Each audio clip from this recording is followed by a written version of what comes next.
jóvenes. Mi nombre es el doctor Álvaro Ostia Cardeña. Yo soy médico nefrólogo del Hospital Nacional Guillermo Almenara Irigoyen. Y el día de hoy me han encomendado la exposición de glomerulopatías primarias, ¿ya? Vamos a tocar algunos temas, recordar un poquito acerca de algunas cosas acerca del glomérulo y luego vamos a hablar un poquito más ya de cada patología. No vamos a hacer muy hincapié en el tratamiento y esto porque eso es ya más de especialidad, sino más en cómo es la forma de presentación y cómo se clasifican, ¿sí? Muy bien. Entonces vamos a empezar con la primera parte. Primero hay que recordar un poquito acerca del glomérulo. El glomérulo es una estructura bastante compleja formada por capilares, pero también formada por epitelio, ¿no? Los capilares pues tienen en su interior una célula endotelial o varias células endoteliales que forman al capilar mismo. Están tapizados luego por lo que con respecta a una membrana basal, que se le conoce como la membrana basal glomerular, que si bien es cierto, lo circunda prácticamente casi en su totalidad. Hay zonas en las cuales la membrana basal no llega totalmente a circundar, porque son completadas inmediatamente por las células de soporte, que se conoce como las células mesangiales. Luego de eso, por encima de ello, vamos a encontrar una célula que es una célula de revestimiento diferenciada, que se conoce como el podocito, muy similar a la de un pulpo, que tiene una gran cantidad de tentáculos que recubren alrededor de todo el capilar endotelial y que conjuntamente con las estructuras antes mencionadas forman lo que se conoce como la barrera glomerular, que es esto que ustedes pueden ver acá. La barrera glomerular es lo que se opone entre la luz capilar y el espacio de Bowman, como ustedes pueden ver. Y en general se dice que los elementos de la barrera glomerular, ¿no? Son prácticamente cinco. Los cinco componentes de la barrera glomerular son el glucocálix, el endotelio, la membrana basal glomerular, el podocito y el diafragma podocitario, que es este espacio que está completado por una serie de proteínas y que se conoce como el diafragma podocitario.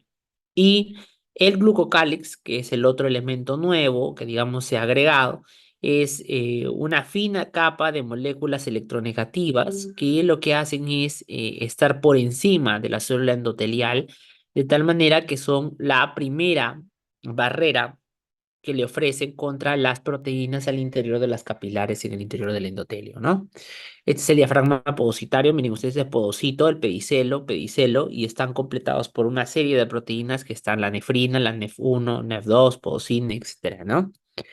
Y este de acá es el glucocálix, miren, esta es la célula endotelial, fíjense cómo encima de ella hay una célula de moléculas como son el heparansulfato, el perlacán, albumin, versicam, que tienen una característica que es la carga negativa. Entonces, esa carga negativa lo que permite es ofrecer una fuerza de repulsión a las proteínas que tienen carga negativa, y al ser carga negativa con negativa, pues se repelen y por lo tanto no permiten la salida. Entonces, son básicamente tres los elementos más electronegativos de la barrera glomerular, que son la de el glucálix, le sigue la membrana basal glomerular y finalmente a través de la lámina red interna y finalmente el diafragma podocitario. Entonces, a partir de ello, nosotros ya sabemos los elementos de la barrera glomerular. Ahora vamos a hablar de las enfermedades glomerulares, que son enfermedades que son resultado de daños a nivel del mismo glomérulo, que pueden ser adquiridos o pueden ser hereditarios, ¿no? Y que la forma de presentación puede ser sumamente amplia, desde el famoso síndrome nefrótico como el famoso síndrome nefrítico, que vamos a hablarle en alguna oportunidad, ¿no? Y que debutan con hematuria, proteinuria, insuficiencia renal, hipertensión arterial, edema, hipercoagulabilidad, a otros hallazgos sistémicos que varían de acuerdo a las diferentes causas de la enfermedad renal. Dentro de las enfermedades glomerulares existen básicamente dos tipos, las primarias y las secundarias, y en ambos lados, pues varía cuál es la enfermedad que más se presenta de acuerdo al grupo etario. Por ejemplo, en la enfermedad que provoca más pérdida de proteínas a nivel de la niñez es la enfermedad de cambios mínimos.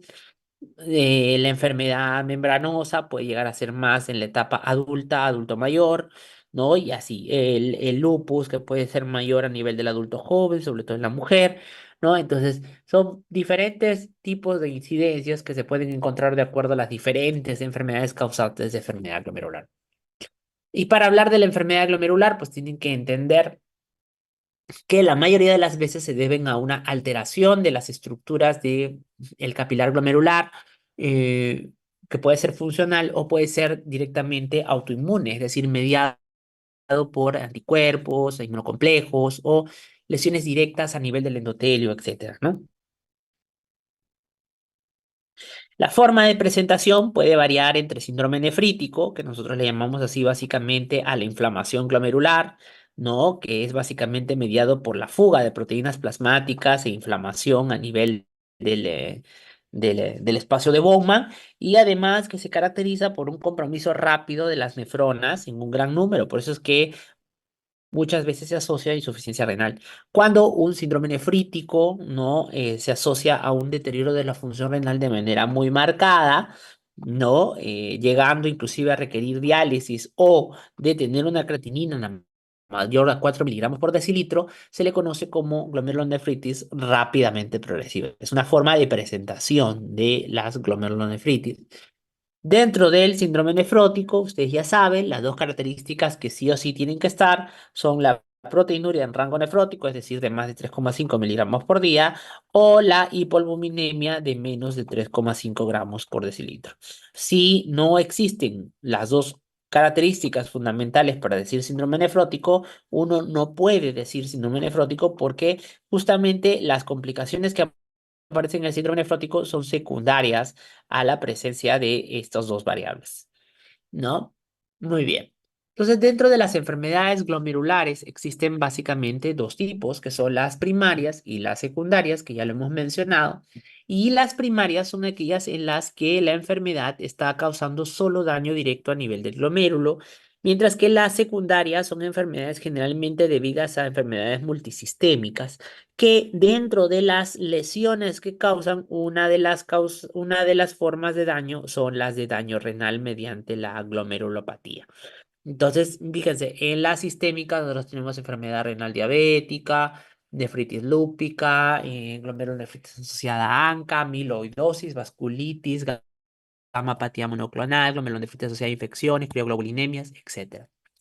Fíjense, hasta hace, yo diría que en unos 10 años, la forma de clasificación de las granulopatías primarias tenía que ver sobre todo con el patrón de injuria, es decir, por la forma en la que se presentaba en la microscopía óptica. Ustedes saben que las glomerulopatías, la gran mayoría, requieren de una biopsia renal. ¿Por qué? Porque a diferencia de otras enfermedades, nosotros no podemos hacer diagnóstico de las múltiples glomerulopatías con exámenes de laboratorio o tomografías o una ecografía, sino que más bien requerimos de ver exactamente en vivo y en directo qué está pasando con el glomérulo en ese momento, porque las causas de enfermedad glomerular son enormes, en gran cantidad, ¿no? Entonces, es muy difícil diferenciar sin una biopsia renal. Segundo que hay que entender es que una biopsia renal en el glomérulo no implica, como sí en otras enfermedades, el diagnóstico definitivo, ¿no? El diagnóstico definitivo de una enfermedad glomerular primaria no requiere muchas veces solamente de la biopsia renal, sino que requiere de una decisión conjunta entre lo que yo puedo observar, el patrón de injuria, las moléculas que median el daño, ¿no? Y la clínica del paciente. No se pueden ver por separado. Entonces, todas estas variables son las que dan como resultado el diagnóstico de la glomerulopatía que media el daño, ¿no? Entonces, en el glomérulo, se puede observar en la biopsia lo que es el tipo o forma de presentación del daño estructural o el cambio estructural y funcional que se da. Y esto se llama el patrón de injuria. Es la forma en la que se expresa el glomérulo ante el proceso injuriante, ¿no? Es la forma de presentación del daño. Entonces, a eso se le llama patrón de injuria. Y ese patrón de injuria ¿ya? Es variado. Miren ustedes, ahí en esa lista que ustedes ven ahí, ven las múltiples listas de formas de presentación. Glomerulosclerosis focal y segmentaria colapsante, glomerulosclerosis focal y segmentaria, glomerulonefritis membranosa, enfermedad de cambios mínimos, mesangiolisis, membrana. Todas esas listas de enfermedades que yo sé que ustedes han pensado antes que eran una enfermedad, no son una enfermedad, son un patrón de injuria, es decir, cómo se manifiesta el riñón ante la lesión que ha generado ese daño. ¿Ya? Entonces, repito otra vez, esos nombres que ustedes están viendo ahí no son el nombre de la enfermedad, son lo que se ha encontrado en el microscopio óptico, es decir, la forma de presentación del daño glomerular. Cada uno de ellos puede ir mediado por un daño en específico de una célula. Así, por ejemplo, la glomerulosclerosis se caracteriza básicamente por daño de podocito, ¿no? La mesangiolisis por la célula mesangial, ¿no? Etcétera, diferentes tipos de lesiones, ¿no? Entonces se dice que una enfermedad glomerular, chicos, puede dar diferentes tipos de patrón de injuria y que pueden deberse a un sinnúmero de causas, pero se le puede clasificar de acuerdo a la patogenia. Y de acuerdo a la patogenia existe la clasificación de acuerdo a si son infecciones, aloinmunes, autoinmunes, autoinflamatorias y gamapatías monoclonales. Entonces, así por ejemplo, nosotros tenemos que las glomerulopatías asociadas a una infección pueden ser a una defensa del huésped de la inmunidad innata o adaptativa con o sin la presencia de el germen en su interior, ¿no?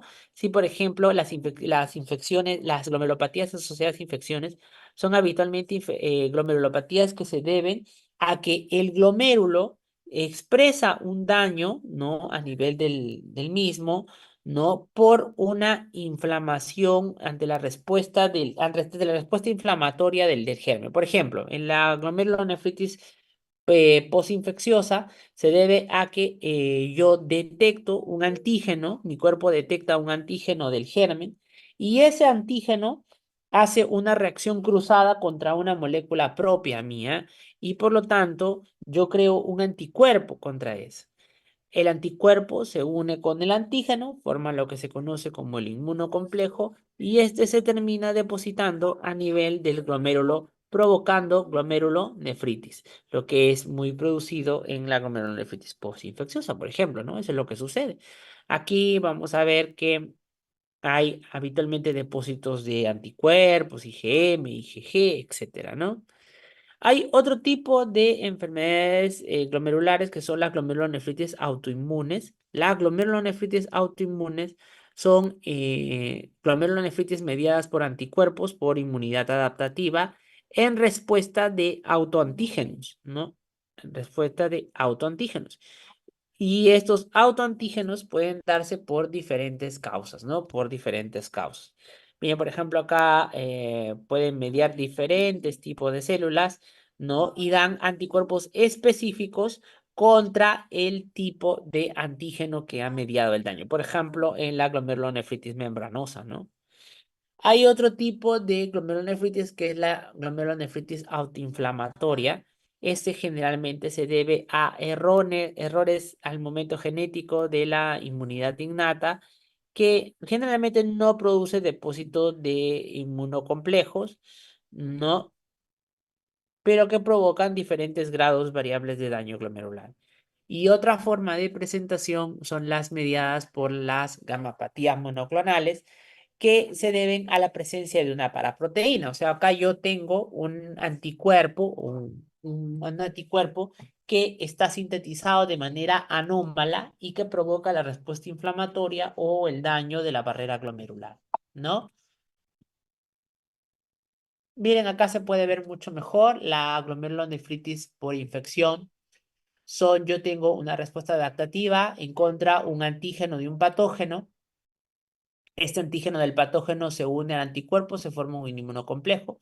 El inmunocomplejo habitualmente se va por el subendotelio y eso genera un síndrome nefrítico, ¿no? Con una respuesta inflamatoria exagerada con neutrófilos, ¿no?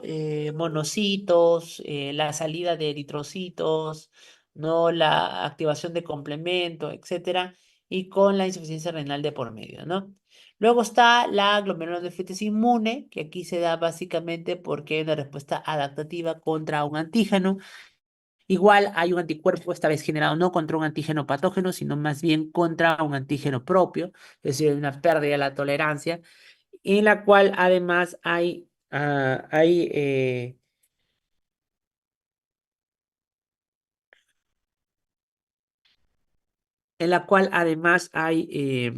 depósito de anticuerpos contra ese antígeno, ¿no? Y también puede producir síndrome nefrítico, ¿no? Síndrome nefrítico con neutrófilos, con basófilos, con linfocitos y eritrocitos que median el daño. Además están las enfermedades aloinmunes que son generadas por un trasplante, en el cual hay pues un anticuerpo directamente dirigido contra el tejido, ¿no? Estos suelen ser habitualmente muy aparatosas, con una lesión renal bastante marcada, ¿no? Porque como ustedes pueden ver acá, el anticuerpo se posa directamente sobre la célula endotelial, generando el daño directo sobre el tejido. Luego está la autoinflamatoria, que son enfermedades congénitos, ¿no?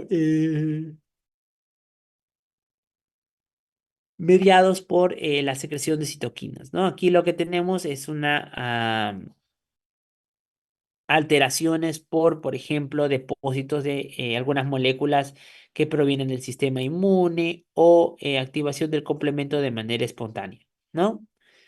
Y finalmente, las glomerulopatías asociadas a gamapatía monoclonal, que se deben a que un anticuerpo se fabrica en grandes cantidades, pero este anticuerpo es un anticuerpo totalmente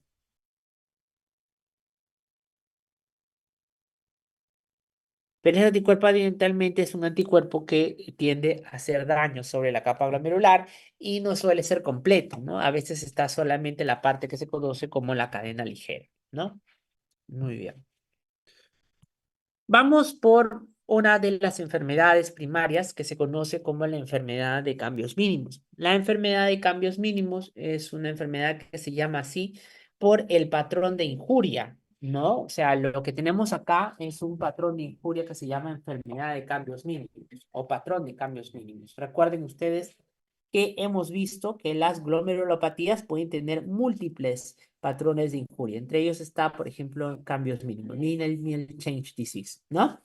Entonces, cuando yo le encuentro una causa, se llama secundaria. Es decir, cuando yo sé directamente cuál es la causa de ese patrón de injuria, se llama secundario. Y cuando no se encontró una causa del todo por completo, no es entendible, se le llama primaria.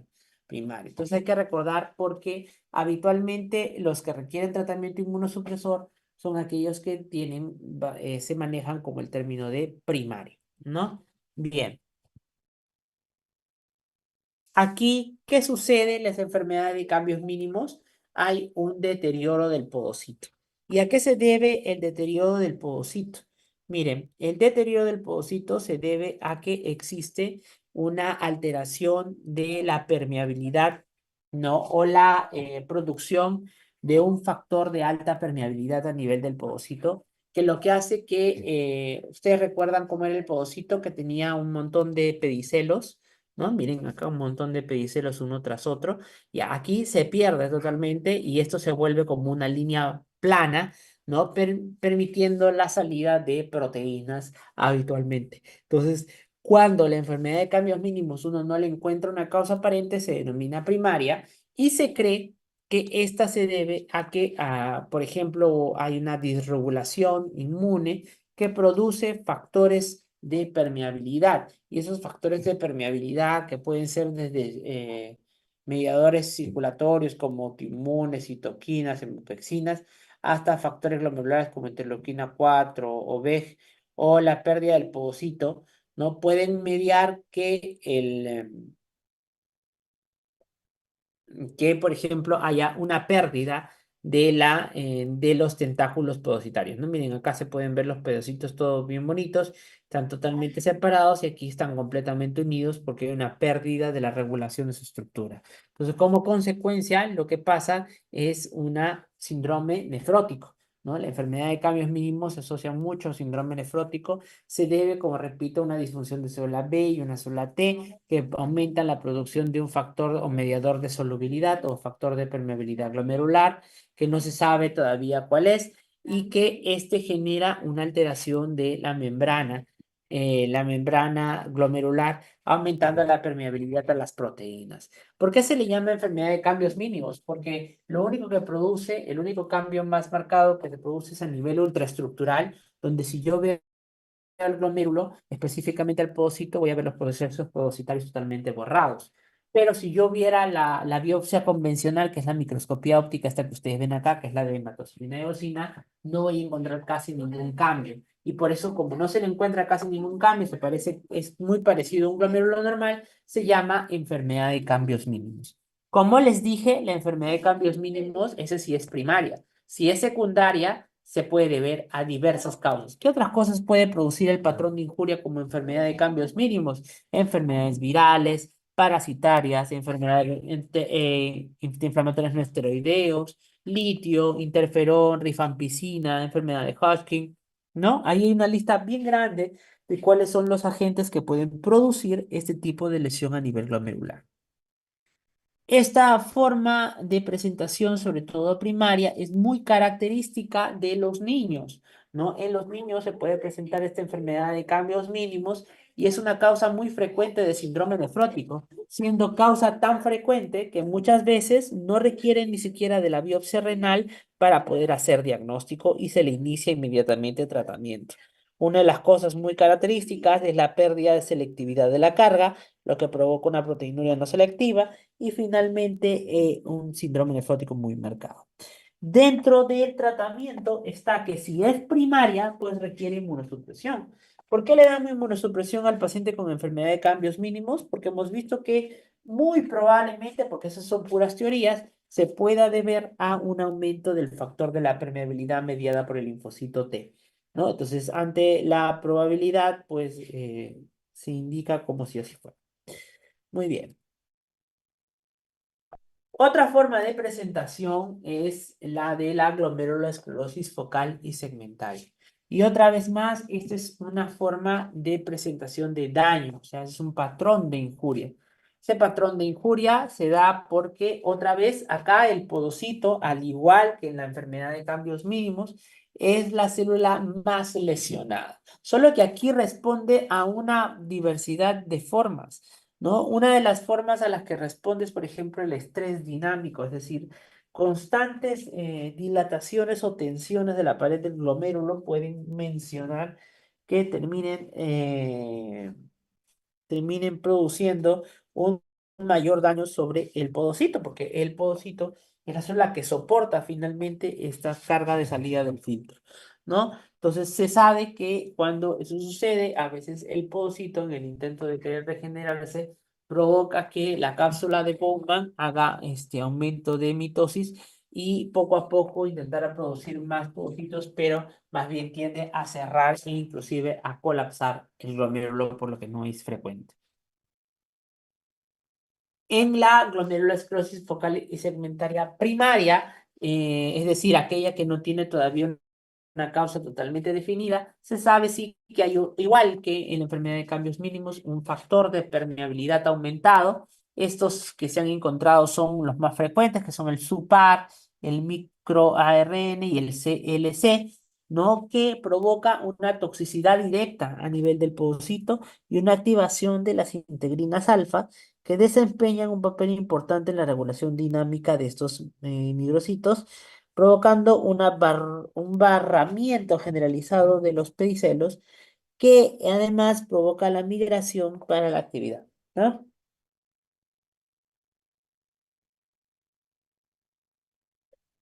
Muy bien, entonces miren ustedes cómo pueden ver acá, ¿no? Como pueden ver acá,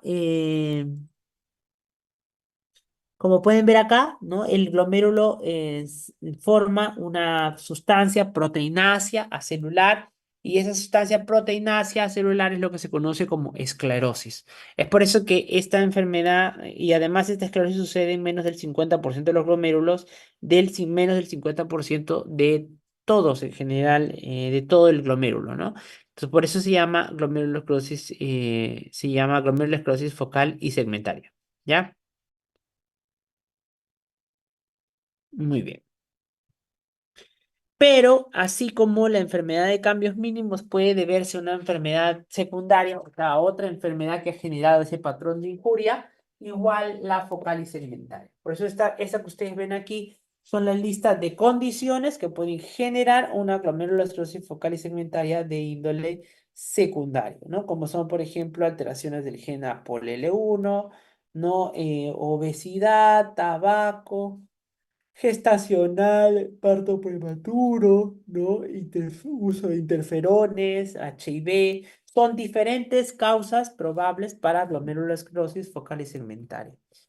Ahora, esta se puede presentar de diferentes formas, hay diagnósticos o clasificaciones típicas, pero estas no son de relevancia. Miren, lo que sí podemos ver aquí es la presencia de la esclerosis marcada, ¿no?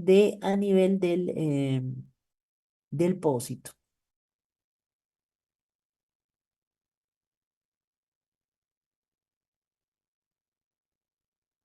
Y la forma de presentación de la glomerulosclerosis focal y segmentaria es muy frecuente que esta se presente en forma de síndrome nefrótico, ¿no? Síndrome nefrótico. Muy bien. Perdón un momentito.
Bien, perdón chicos, disculpen. Muy bien, entonces como les decía, la glomerulosclerosis focal y segmentaria es una enfermedad que se caracteriza porque nosotros tenemos una gran cantidad, un síndrome nefrótico. ¿Por qué? Porque como la lesión es mediada básicamente en el podocito y el podocito es una célula que forma parte de la barrera glomerular y que por lo tanto permite la electronegatividad de la barrera, entonces, la cantidad de pérdida de proteínas es masiva. Por eso es que es una causa de síndrome nefrótico esta enfermedad, ¿no? ¿No? Ahora, como les decía, la glomerulosclerosis focal y segmentaria puede ser primaria cuando yo no encuentro la causa y aquí el mecanismo fisiopatológico que media es el que le he mencionado, un factor circulante, ¿no? Que no se sabe todavía cuál es. Algunos ponen que es una molécula conocida como SUPAR, otros como microARN que genera este daño de podocito y otros, en otras oportunidades, se cree que el mecanismo por el cual se daña el podocito es asociado a una enfermedad.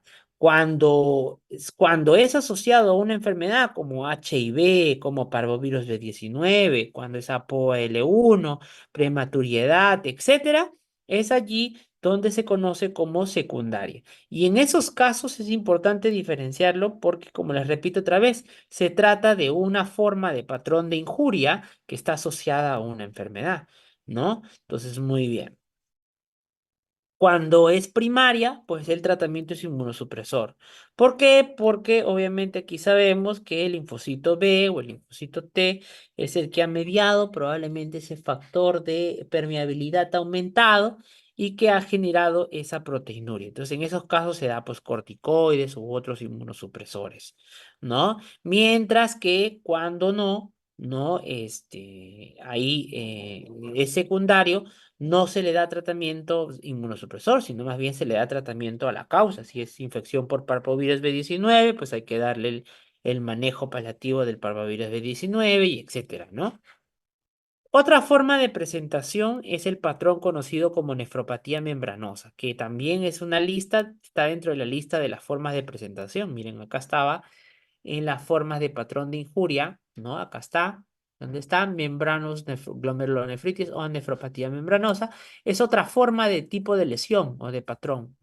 ¿A qué se debe el patrón de injuria conocido como nefropatía membranosa? Bueno, generalmente se debe a que aquí sí ya hay una autoinmunidad de por medio, hay un anticuerpo dirigido contra un antígeno que forma un inmunocomplejo. Y ese inmunocomplejo se deposita inmediatamente por debajo del epitelio, es decir, del podocito. Entonces, miren, en la nefropatía membranosa o en el patrón de injuria conocido como nefropatía membranosa, este complejo de anticuerpos con antígenos, o sea, el inmunocomplejo, genera una respuesta por parte del podocito, ¿no? Uno, activando el complemento, lo que conduce al ensamblaje de la proteína, el complejo de ataque de membrana, ¿no? Y la inserción de la membrana y la inserción a nivel de las membranas plasmáticas, lo que tiende a lesionar el podocito. Eso hace que se distribuya totalmente la actina y la lactina en el interior del podocito. Hay una pérdida de la integridad del diafragma y además hay una expansión de la membrana basal glomerular porque hay un aumento de la síntesis de colágeno tipo 4 y laminina por los podocitos lesionados. Los podocitos que han sido lesionados producto del complejo de ataque de membrana, lo que hacen es producir una mayor cantidad de colágeno el inmunocomplejo y lo van encerrando cada vez más. Como consecuencia de ello, ¿qué tengo yo? Tengo, por lo tanto, que la membrana basal glomerular se va a engrosar por la mayor síntesis de colágeno tipo 4 en el interior de la membrana. Entonces tengo una membrana totalmente engrosada, pero como además hay lesión de podocito por la acción del complejo de ataque de membrana, entonces voy a tener proteinurias masivas. Solo que aquí sí es producido por un inmunocomplejo inmediatamente por debajo del podocito. ¿Cómo se llaman? Complejos subendoteliales, subepiteliales.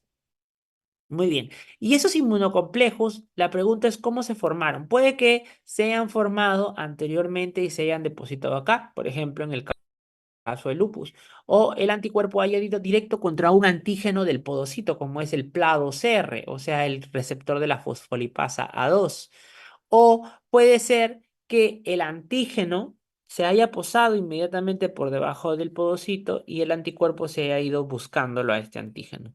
Entonces, eso, por ejemplo, sucede en la hepatitis C, donde yo tengo un antígeno, que es el antígeno E, por ejemplo, al cual el anticuerpo se va a intentar dosar al antígeno, ¿no?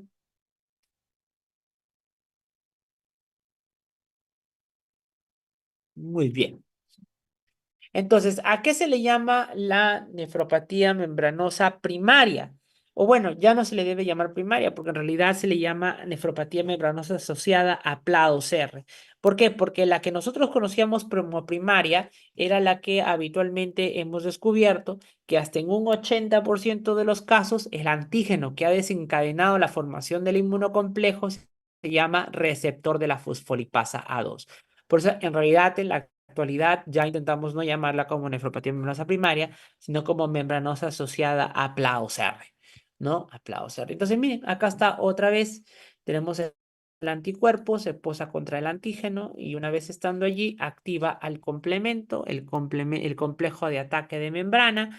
Eso altera totalmente la continuidad del citoesqueleto del pedicelo y por lo tanto tiende a la continua producción de antígeno, ¿no? Y también continua activación.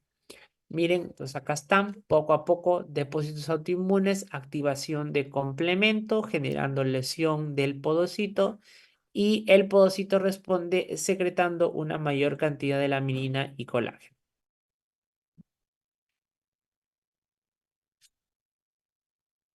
Entonces, recuerden, la primaria es a la que nosotros hemos denominado o la que ya sabemos que en un 80% de los casos se debe al receptor de la fosfolipasa 2, por eso se le llama más membranosa asociada a PLA2R. Pero, sin embargo, hay otras causas de que se pueda producir el patrón de injuria conocido como membranosa. Por ejemplo, las neoplasias. Las neoplasias pueden liberar algunos antígenos que pueden unirse a un anticuerpo, formar un inmunocomplejo y depositarse por debajo del podocito, produciendo nefropatía membranosa. Infecciones, la hepatitis C, la B, la malaria, inmunológicas, ¿no? Drogas mediadas inmunológicas por lupus eritematoso sistémico, ¿no? Enfermedades del tejido conectivo. Mire, ¿se acuerdan el lupus? Habían formas de presentación, la nefritis lúpica es una de ellas, ¿no? Los trasplantados, ¿no? O algunas otras enfermedades, ¿sí? Entonces, todas ellas pueden producirla. Recuerden que en la nefropatía membranosa, si bien es cierto, hay activación de complemento con formación de ataque de membrana, este básicamente es una lesión a nivel del podocito, ¿no? No hay una inflamación como tal, puesto que no hay aumento de células sanguíneas como el neutrófilos, mastocitos, macrófagos en el glomérulo. Por lo tanto, no hay un síndrome nefrítico. Aquí lo que más hay es una lesión del podocito y por lo tanto, por eso hay una pérdida masiva de proteínas y es por eso que la nefropatía membranosa se asocia a una pérdida significativa de proteínas, siendo la forma de presentación más frecuente de este tipo de patrón de injuria la proteinuria masiva, inclusive llegando a ser hasta más de 20 gramos al día muchas veces. Pero como no hay una inflamación severa, puede haber, sí, por lo tanto, una función renal relativamente aceptable y no suele presentarse con injuria renal aguda. Miren, así es como se ve un capilar totalmente engrosado, pero engrosado porque la membrana basal responde mediante mayor cantidad de síntesis a nivel el colágeno tipo 4 en el interior de la barrera glomerular. Y también hay, como ustedes ven acá, no se puede ver unas manchas negras. Esas manchas negras son, pues, no son otra cosa más que los inmunocomplejos, ¿no? Y esos inmunocomplejos son los que se han depositado por debajo del endotelio, eh,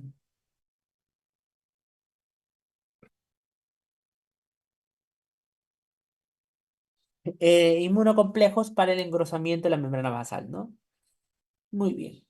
Entonces, como en la actualidad se sabe que gran parte de los pacientes con nefropatía membranosa primaria, antes llamada, ahora asociada a PLA2R, se sabe que el antígeno es el PLA2R, o sea, el antígeno, el receptor contra la fosfolipasa A2. Es por eso que inclusive actualmente se plantea que el dosar el anticuerpo contra ese PLA2R, que es el que finalmente produce el inmunocomplejo y la nefropatía membranosa primaria, basta con ello para hacer probablemente ya el diagnóstico, ¿no? Entonces, ¿cómo ahí hay por medio, de por medio la formación de un anticuerpo? Pues obviamente en el caso de la nefropatía asociada a PLA2R, el tratamiento es pues evidentemente un inmunosupresor. En este caso, los inhibidores de la calcineurin, como el inhibidor, como el tracolimus o el ciclosporina o el rituximab, ¿no?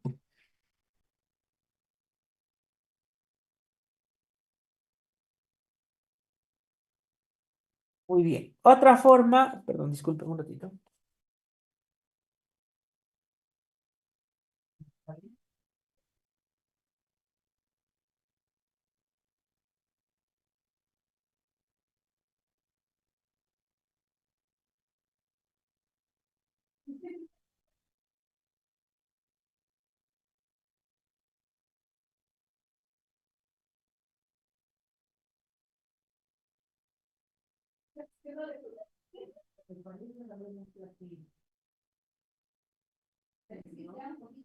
Sí, yo creo que sí, porque su cuello está más larguito, ¿no?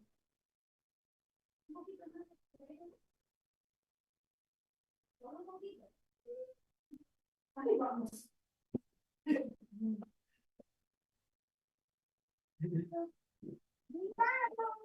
Entonces, dentro de las patologías primarias que también se puede producir, están la nefropatía IgA. Esta nefropatía IgA es una lesión muy común, pero es probablemente la menos diagnosticada porque puede presentarse de manera esporádica y luego desaparecer sin ningún tipo de tratamiento. Habitualmente con una leve proteinuria, con una hematuria esporádica que a veces no requiere mayor intervención. Entonces, por eso es que muchas veces no se llega inclusive a plantear la biopsia renal y por eso es que no se puede hacer el diagnóstico, porque sin biopsia renal no se puede hacer el diagnóstico de nefropatía IgA.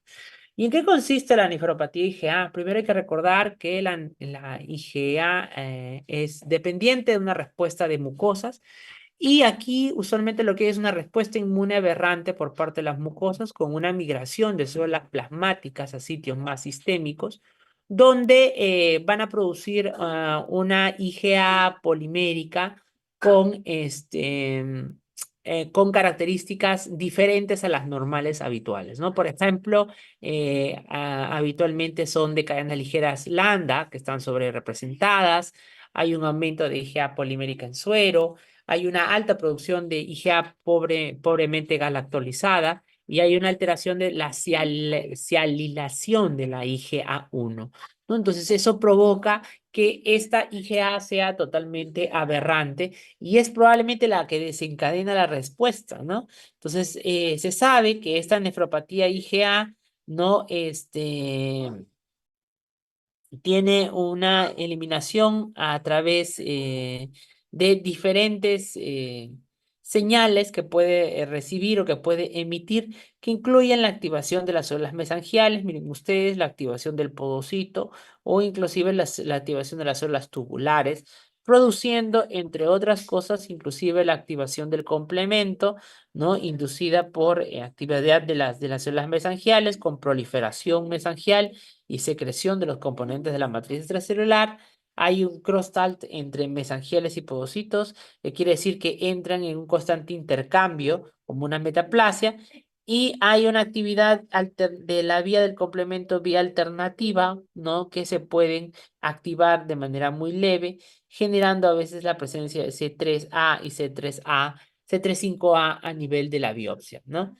La nefropatía IgA se puede presentar en diferentes manifestaciones clínicas. ¿Por qué? Porque la forma de injuria, de hecho, el patrón de injuria de la nefropatía IgA puede ser muy variado. Pueden ir diferentes formas de patrones de injuria. Y como son diferentes tipos de patrones de injuria, son diferentes formas clínicas de presentarse. Por ejemplo, 40-50% de los casos se dan como episodios de hematuria macroscópica recurrente que acompañan a una infección habitualmente respiratoria. Ese es el patrón o esta es la presentación clínica a la que se le llama la nefropatía IgA sinofaringítica.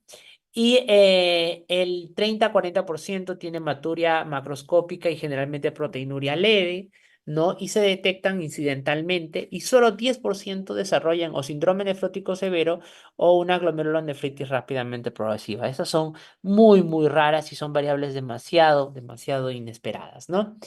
El diagnóstico es obviamente la biopsia renal que requiere ver el tipo de lesión, pero no se diagnostica a diferencia de las otras donde hemos hablado de focal y segmentaria, enfermedad de cambios mínimos, hemos hablado de membranosa, que son básicamente que eran patrones de injuria. Cambio nefropatía no es un patrón de injuria. ¿Por qué? Porque la forma de presentación son varias, miren ustedes. Puede haber hipercelularidad mesangial, hipercelularidad endocapilar, glomerulosclerosis segmentaria, atrofia tubular, fibrosis celular. Entonces, las formas de presentación de la IgA son muy, muy diversas. Por eso es que la forma de presentación clínica también es diversa, porque es el patrón de injuria el que le da la presentación clínica al paciente, ¿no? Entonces, vean ustedes. ¿Y por qué decimos entonces que se llama nefropatía IgA? Porque al teñir la inmunoglobulina A en la biopsia, en la inmunofluorescencia, le encontramos positivo en más de 2 cruces, ¿no? Y una vez que hemos probado que es una nefropatía IgA, pues sabemos sí que hay una producción de un anticuerpo anómalo, pero no siempre requiere tratamiento inmunosupresor, ¿no? Puede dársele tratamiento solamente simple, no inmunosupresor. Otro tipo de enfermedad de glomerulopatía primaria es la de la enfermedad de Goodpasture o el síndrome de Goodpasture, que es la enfermedad por anticuerpos contra la antimembrana basal glomerular, donde yo tengo anticuerpos contra el colágeno tipo 4 de la membrana basal glomerular, pero que también lo comparte la membrana basal alveolar. Por eso es que la forma de presentación puede variar desde una glomerulonefritis rápidamente progresiva hasta una hemorragia alveolar. Y de hecho, esto es típico, ¿no? Hay manifestaciones renales, habitualmente proteinuria en rango no nefrótico, insuficiencia renal muy marcada, rápidamente progresiva, con glóbulos rojos, ¿no? Hematías, leucocitos, todo propio de un síndrome nefrítico. Y la manifestación pulmonar habitualmente se da porque hay una hemorragia alveolar por la lesión de la membrana basal alveolar. No, aquí lo que se requiere es, inclusive antes que la biopsia, es el diagnóstico y este sí se puede hacer, como la presentación puede ser tan severa, requiriendo inclusive hasta ventilación mecánica, ¿no? Requiere muchas veces, no se puede a veces hasta realizar la biopsia porque el paciente rápidamente entra en ventilación mecánica. Entonces, ¿qué hay que hacer? Pues se le dosa un anticuerpo y para eso existe el dosaje de anticuerpos antimembrana basal glomerular, que con eso ya prácticamente se hace el diagnóstico. Y que requieren pues tratamiento de inmunosupresión altamente agresivo, ¿no? Metilprednisolona, ciclofosfamida, ¿no? Recambios plasmáticos terapéuticos, puesto que es una enfermedad que puede lesionar el riñón perdiéndolo en días, quedando en diálisis y además provocando falla ventilatoria con requerimiento de ventilación mecánica por hemorragia alveolar. Entonces, es definitivamente una forma de presentación muy agresiva.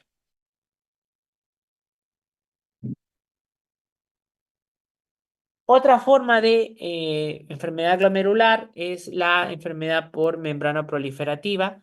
Este es igual, tiene el nombre de un patrón de injuria, ¿no? Este es otra vez un patrón de injuria y recordar que el patrón de injuria es la forma de presentación, ¿no? De la lesión. ¿A qué se le llama membrana proliferativa? Es una biopsia donde encontramos cambios membranosos, pero proliferación también. ¿Por qué se debe?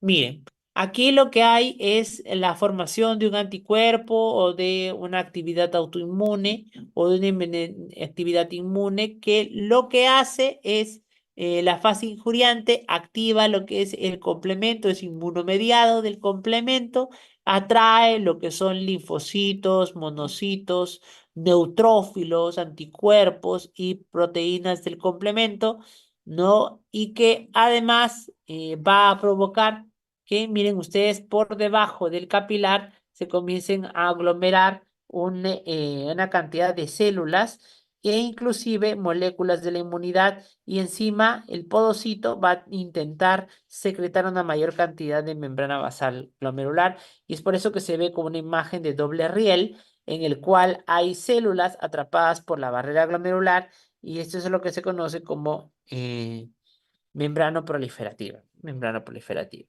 Ahora, el patrón de membrana proliferativa, no, a diferencia de las primeras, es decir, de la membranosa, de la focal segmentaria y de la enfermedad de cambios mínimos, es más frecuente a que casi siempre sea secundaria, es decir, haya una patología de fondo sistémica o de fondo en general que esté generando este patrón de injuria y que no se deba a algo enteramente solo del riñón, ¿no? Es muy raro que sean primarias, es menos del 15%, mientras que más del 85% se debe a una enfermedad secundaria. Ahora, la pregunta del millón es, ¿y cómo saber entonces a qué cosa ha producido la membrana proliferativa? Depende de la clasificación. Si uno encuentra anticuerpos y antígenos positivos, perdón, complemento y anticuerpos positivos, se le llama mediado por inmunocomplejos. Y la mediada por inmunocomplejos tenemos a las infecciones idiopáticas cuando no encontramos causas, enfermedades autoinmunes y las gamapatías monoclonales. Estas son las mediadas por anticuerpos, ¿no? A veces, por ejemplo, en las infecciones hay que encontrar la causa de la infección, la inmunes, pues es necesario aumentar el diagnóstico, por ejemplo, el lupus, etcétera, y las gamapatías monoclonales que son lesiones de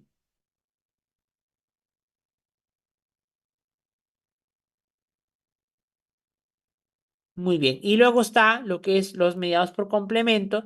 Y ahí tenemos básicamente dos, mediada por complemento C4 y mediada por complemento C3. ¿Sí? Entonces las causas son múltiples.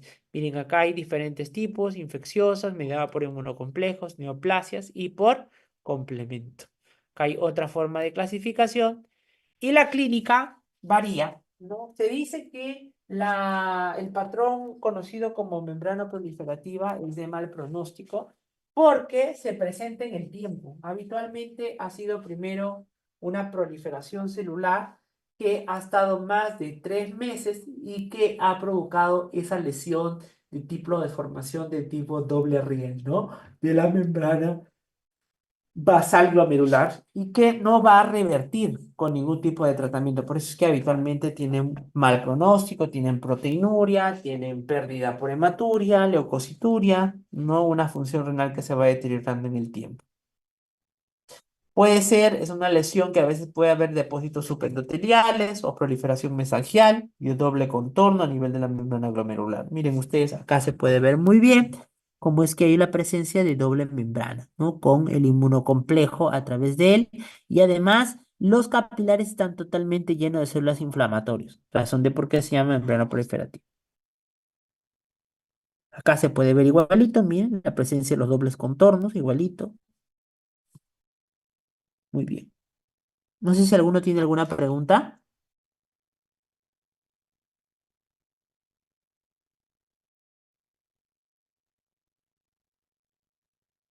¿Alguna pregunta, chicos? Todo claro, doctor. Todo claro, doctora, gracias.